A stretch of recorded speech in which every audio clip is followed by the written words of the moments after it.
Ye aza boye, ye aza chrétien te, ye aza mupagano, ye boye, ye boye, ye boye.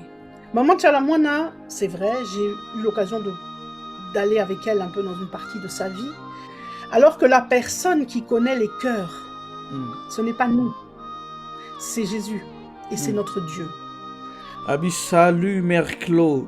Je voulais savoir comment était votre appel en Christ et voulais savoir pourquoi vous acceptez d'être l'héritière de Mama Tchala tout en connaissant son parcours.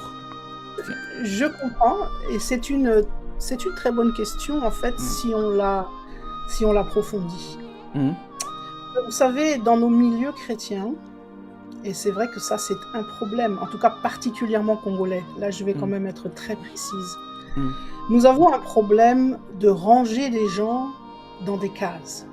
Okay. Nous stigmatisons les gens facilement.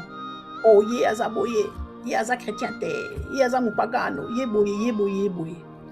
Alors que la personne qui connaît les cœurs, ce n'est pas nous, c'est Jésus et c'est notre Dieu. Maman Tchalamwana, c'est vrai, j'ai eu l'occasion d'aller avec elle un peu dans une partie de sa vie, mais ensuite nos chemins se sont séparés et je ne l'ai plus revue depuis cette époque où je l'ai connue dans les fin des années 80, début des années 90 à Paris. Je connais la carrière qu'elle a fait, la suite qu'elle a fait, la vie qu'elle a menée. Mais est-ce à moi? Ce n'est pas, en tout cas personnellement, Jésus-Christ ne l'a pas fait, donc moi je dois ressembler à mon maître. Donc c'est pas à moi de juger la vie de Tchalamwana, de dire oui, elle a fait ci, elle a fait ça, patati, patata.